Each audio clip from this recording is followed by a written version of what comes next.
If your hair is thinning and you're over 50, extensions aren't a no, but they are a handle with care. I see so many women our age either afraid to try extensions at all or jumping in without the right information and ending up with more breakage, more frustration, and a whole lot of regret. And here's the thing, I wear extensions myself. I started wearing them about 2 years ago. My natural hair is fine. It is stick straight and I am over 50. So I've learned firsthand what works and what doesn't. Hey queens, I'm Amy and I'm your over 50 beauty bestie, and today we're breaking down when hair extensions can work for thinning or fine hair and when they absolutely should not. This isn't about trends. It's about understanding your options, respecting what your hair can realistically handle, and making a decision that still feels good 6 months from now, not just the day that you leave the salon. Today, we're talking about something that may or may not have crossed your mind, or you may have researched, and honestly, it's something I thought about for a really long time before I made a decision myself, and that's hair extensions.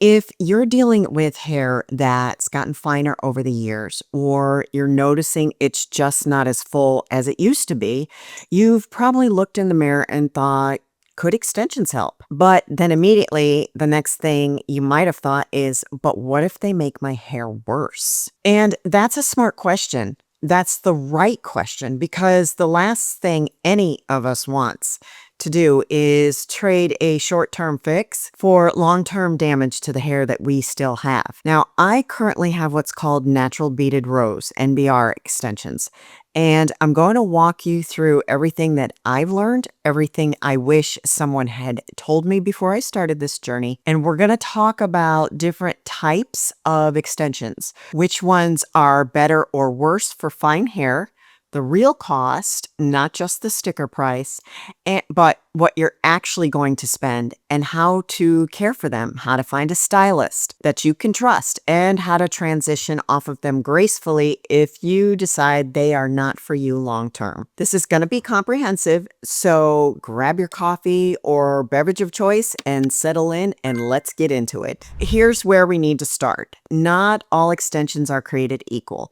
And this is where most advice goes sideways, because what works beautifully for someone with thick, strong hair can be a disaster for those of us with fine or thinning hair. The whole game here is minimizing tension and stress on your natural hair. It's all about how the extensions attach and how the weight is distributed. So let's break down the methods that are generally safer for us first. Hand-tied wefts like NBR natural beaded rows. So as I said, this is what I have, so I can speak to this from real experience, and I'm actually going to demonstrate. The way this works is that your stylist creates a track using these little teeny tiny aluminum microbeads and thread. And then wefts of hair, these are like panels of hair that are hand sewn, get stitched onto that track. There's no glue, no tape, no heat ever touching your natural hair. Now, I just had mine done. I just had a move up done. So I just want to show you guys like what it actually looks like. So this, I am now on what they call one row, meaning I have one row of wefts. And I just had it done so you can kind of see the little beads and the track, and it goes all the way around. Here's why this works for fine hair. The weight of the extension is distributed evenly across the entire track. It's not pulling on individual strands. It's not pulling all the stress on one tiny section of your hair, and that is key. The upside, incredible volume. It looks natural. It feels natural. I can put my hair up in a ponytail and you can't see the wefts. However, the downside, think carefully before you decide on your hair color. I learned through my own experience that if you commit to a vivid color like I have, changing your hair to a color that is something completely different is not an easy task, which is why I still have purple, although I've had it for about 4 years. It's an investment. We're going to talk numbers in a minute, but just know it's not cheap. And you have to go back every 6 to 8 weeks, depending on how fast your hair grows for maintenance. I go currently every 8 weeks.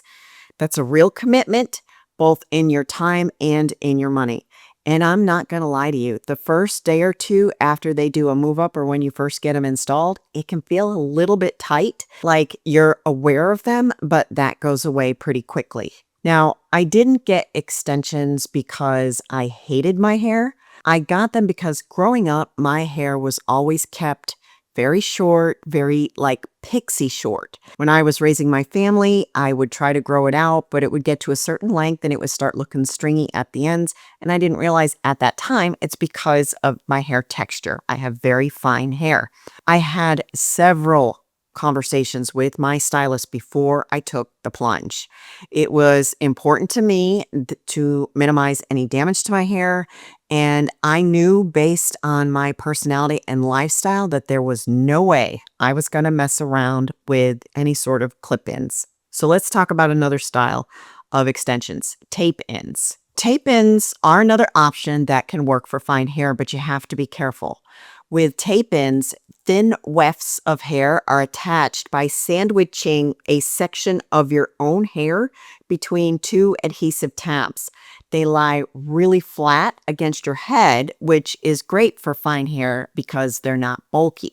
The upside, they're lightweight. The application is faster than a lot of other methods, and when they're in, they're pretty much invisible. The downside, the adhesive is the weak link. It can break down if you use the wrong products, like anything with oil, for example. And while the weft itself is light, it's still attached to a pretty small section of your hair. So if your hair is really fragile, that can still be a problem. And removal has to be done very carefully by a professional, or you risk breakage. You can't put your hair up because they'll be visible. So if you're okay with wearing your hair down all the time, then this could be an option for you. Let's talk clip-ins and halos. Those are your no commitment options. Clip-ins are little wefts with little clips that you attach to your hair. I'm sure you've seen them on Amazon and lots of other places. While a halo is a weft on a clear wire that sits on top of your head and you can pull it down over your hair. A halo is a weft on a clear wire that sits on top of your head, and then you pull your own hair over it to hide it. The upside, zero damage if you use them correctly. It's a great way to test out the feeling of having more hair before you commit to something permanent. You can wear them for a special event and then take them out at the end of the night. The downside, they're not a wake up and go solution, right? You have to put them in and take them out every day. For some people, that's just not realistic, and I knew that that would not be me. All right, now let's talk about the methods that I would be very, very cautious about if your hair is already fine or thinning. And listen, I'm not saying that these are bad methods across the board. They just carry more risk with our hair type, and I want to arm you with the knowledge you need before you make a decision so that you can stick with me for just a second.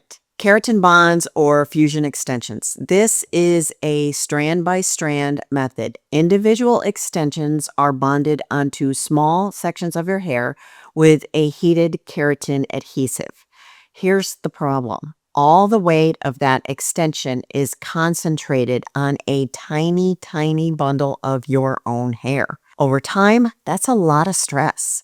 It can cause breakage, and the heat application is also a concern. The removal process can be very harsh on your hair. The stylist has to apply a keratin bond remover, which can be an alcohol or acetone based. They need to let it sit and then crack the bond to remove the extension. I can tell you from talking with my stylist, when they do keratin treatments on people's hair, they actually will sometimes wear a mask because the fumes from those treatments that they're breathing in can be uncomfortable, shall we say, for the actual stylist that's working with that particular treatment. So when you think about that and what it could potentially be doing to your hair, I would just make sure you do your homework and really research it before you make your decision. The other is microlinks or I-tips. This is another strand by strand method, but instead of glue, it uses a tiny bead that gets clamped onto a small section of your hair. Kind of similar to NBR, except you're having the same issue. All that weight is pulling on a very small section. And if you don't have enough density to begin with, it can create this stringy look, which is not what we're going for. Now, traditional sew-in weaves, this is where your natural hair is braided into really tight cornrows, and then wefts of hair are sewn onto these braids. You see that quite a bit with African American women, and quite honestly, I don't know how they do it, because to me, the braids look painful because they're putting, when you think about that, the main danger here is the tension. Now, their hair may be able to handle it. I'm not sure. I've never really asked, but it'd be something curious that I would like to learn more about. These tight braids can lead to something what they call traction alopecia, which is a type of hair loss that can become permanent. For hair that's already thinning, this is a risk I personally would not take. Okay, queens, let's talk money. This is a significant investment, and I want you to go into this with your eyes wide open. The cost is driven by a few things: your location, your stylist's level of expertise, the method you choose, and the quality of the hair itself. Let me talk about hair quality for just a second because this matters. You're going to hear terms like Remy hair and virgin hair, and here's what you need to know. Remy human hair is what you want. It means all of the hair cuticles are aligned in the same direction, just like your natural hair. This prevents tangling and makes it look and behave like your own hair, and this is the gold standard. Virgin hair is Remy hair that's never been colored or chemically processed. It's the highest quality and the most expensive. So what does a full service actually cost? Let me use NBR as an example because that's what I know. The initial investment. This is your first appointment. It includes the cost of the hair itself, the custom coloring of both the extension hair and your own hair to get the perfect blend, the installation, and the final cut and styling. You should expect this to be anywhere from $1,300 to $3,000 or more, depending on the number of rows you have installed. I know that is a big number, but that's the reality. And plan to be in the salon chair for several hours. Pack a lunch. Now, let's talk the maintenance. This is where it gets interesting because this is the part a lot of people don't factor in. You have to go back every 6 to 8 weeks to have the rows moved up as your hair grows. This isn't optional. This is for the health of your hair and your scalp. If you don't do it, the wefts will start to slip, or worse, they could cause matting. And me being very ADD, when mine starts to grow out and I'm getting near appointment time, I find myself playing with the space between my scalp and the row. So definitely make sure you stay on track with your move-ups. A maintenance appointment typically runs from $300 and up, depending on the number of rows, your stylist, and whether or not you need your color refreshed. Because I'm older, I have vivid color in my hair. I always have to have my color refreshed because like the first quarter inch is pure white. So you see, it's not a one and done expense. It's an ongoing part of your beauty budget. You have to be realistic about whether that works for you. When I first heard the numbers, to be honest, I had to sit with it. I had to really think about whether this was something I could commit to. For me, the fun I'm having with long hair is totally worth it. I just treat the maintenance like any other recurring bill. But you have to be honest with yourself about whether that's realistic before you dive in. How to choose your stylist, because this is the most important part. Listen to me. This is the most critical decision you're going to make in the entire process. The person you choose to install your extension has the health of your hair in their hands. This is not a place to look for a deal or a Groupon. This is not the place to go to someone who's still learning. You need an expert. So, how do you find someone good? Let me walk you through it. Number one, they must be certified. If you're getting NBR, they need to be certified in natural beaded rows, not just I do beaded rows, not I've watched some videos, certified. NBR is a licensed technique. There's an official NBR directory online where you can find certified artists, so use it.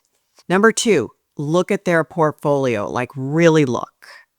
Don't just glance at their Instagram. Look for before and after photos of clients who have hair like yours.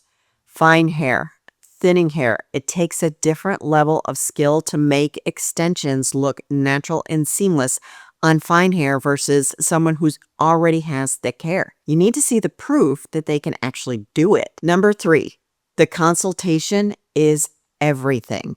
True professional will require a thorough consultation before they ever touch your hair. This is your interview with them, but it's also their interview with you. They should look at your hair and scalp and tell you honestly if you're a good candidate. They should ask you about your lifestyle, your budget, and what you're hoping to achieve. I think that's most important. They should give you a clear, itemized price for the initial service and for maintenance, and no surprises. And they should walk you through the aftercare in detail.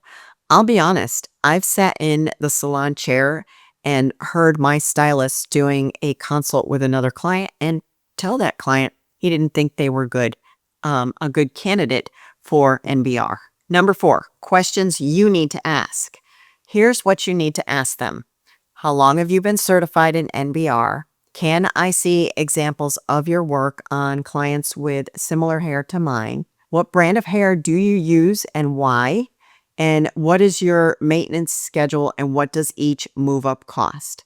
If they seem rushed, if they dismiss your concerns, if they seem vague about pricing, that's a red flag.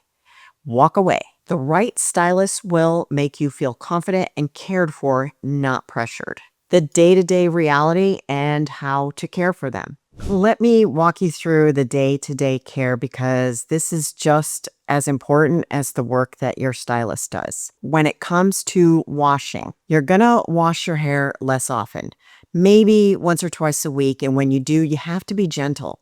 Use a sulfate-free shampoo and focus on your scalp. Really get in there and massage your scalp, and it's gonna feel great anyway because that's where the buildup happens. And when you condition, only apply it from the middle of your hair down to the ends. You want to keep conditioner away from the beads and the wefts because it can cause slippage over time. Now, brushing. This is non-negotiable. You have to brush your hair a couple of times a day to keep it from tangling. Invest in a wet brush for after you wash it and then a boar bristle brush. I carry a small travel one in my backpack for during the day at work. And here's the trick. Hold the base of the weft against your head with one hand and then gently brush from the ends up. So you start here and then just work your way up. This stops any pulling on your scalp or on the attachment points. And if you just start brushing your hair from the top, you're going to pull on the wefts, and that's never a good thing. And now sleeping. Never, ever go to bed with wet hair, even if you don't have extensions. It's a recipe for matting, and it can even cause mildew at the base. Not what we're going for. Make sure your hair is completely dry and then put it in a loose braid or low ponytail or even, a messy bun to keep it from tangling overnight. It takes 2 minutes and makes a huge difference. Invest in a good quality mulberry silk pillowcase or bonnet and satin hair ties.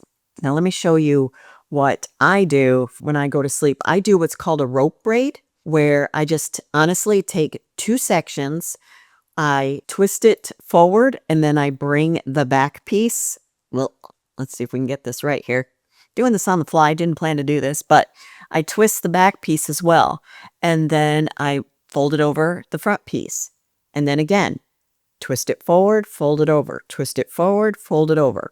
And when I get down to the end, I use a satin hair tie, and that's how I sleep with it. So let's talk about products, hair products. Your stylist will give you product recommendations, and I'd listen to them.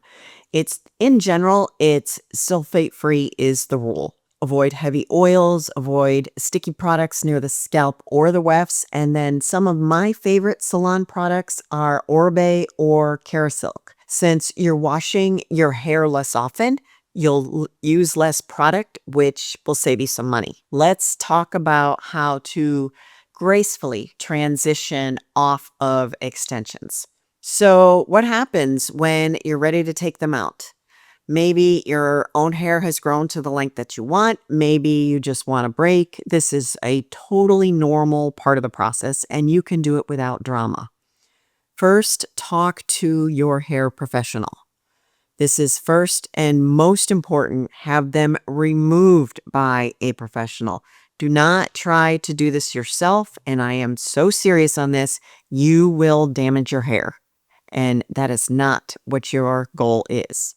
Prepare for a little bit of hair shock. Now, you're actually going to get hair shock when you go for your move-ups, right? But I need you to be ready for this, because the moment they come out, your hair is going to feel shockingly thin. It's jarring, especially in your first move-up appointment. And I will include a picture of what my hair looks like without the extensions during one of my appointments. But here's the thing. It's just a mental trick. You've been living with 2 or 3 times your normal amount of hair for months, maybe even years. Your brain's adjusted to that. It doesn't mean you've lost more hair. It's just the shock of returning to your natural baseline. It's a weird feeling, but it passes, and you are not alone in this. Get a good haircut. This is the perfect time to get a great cut. Shape your natural hair, trim off any ends that need it. A good cut can make your hair look so much fuller on its own. If your stylist recommends a keratin treatment, do it. It will make your hair appear fuller and reduce frizz and breakage. Living in a hot, humid climate, I deal with frizz all the time, even though I have fine hair. And then focus on hair health. Now's the time to really pamper your hair. Start doing weekly deep conditioning mask or protein treatment. Give yourself a scalp massage. Use a nourishing scalp treatment or serum. Take a break from heat styling. And above all, be patient. It takes a little while to get used to your own natural hair again, but with good care, your hair can be perfectly healthy after extensions. This isn't about doing more, it's about doing it differently. So, back to our original question. Are hair extensions a good idea for thinning hair? My honest answer, they can be. I have thoroughly enjoyed this process, but only if you approach it as a serious investment in yourself. It requires the right method, a very skilled stylist, and a commitment to the maintenance and the right care at home.